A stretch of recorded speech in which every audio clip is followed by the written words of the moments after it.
एक छोटे से गांव में दो किसान रहते थे, रामलाल और गंगाराम। दोनों बचपन से ही खेती बाड़ी करते आ रहे थे। उनका जीवन सादा था, पर मेहनत और ईमानदारी से भरा हुआ था। गांव की मिट्टी उपजाऊ थी, लेकिन मौसम का मिजाज हमेशा स्थिर नहीं रहता था। कभी वर्षा अधिक हो जाती, तो कभी सूखा पड़ जाता।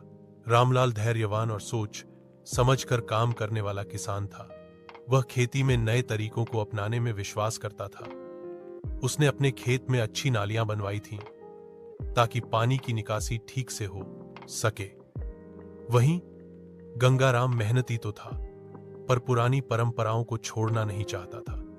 वह हर साल पुराने तरीके से ही बुआई और कटाई करता था। एक साल गांव में सूखा पड़ गया। खेतों में फसलें सूखने लगी। गंगाराम बहुत चिंतित था, क्योंकि उसकी मेहनत पर पानी फिर गया था।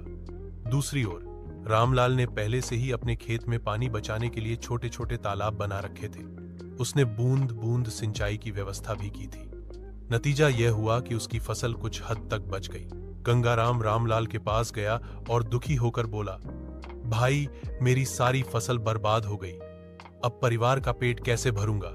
रामलाल ने मुस्कुराते हुए कहा, भाई, चिंता मत कर।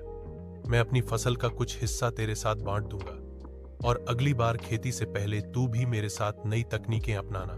गंगाराम ने आंसू भरी आंखों से रामलाल का हाथ पकड़ लिया और बोला, तू सच में मेरा सच्चा भाई है। तेरी मदद से ही मेरा घर परिवार बचेगा। अगले साल जब बारिश समय पर हुई, दोनों किसानों ने साथ मिलकर मेहनत की। गंगाराम ने भी नई तकनीक अपनाई और उसका खेत लहलहाने लगा। गांव के लोग उनकी दोस्ती और भाईचारे की मिसाल देने लगे। धीरे धीरे दोनों किसानों ने गांव में और किसानों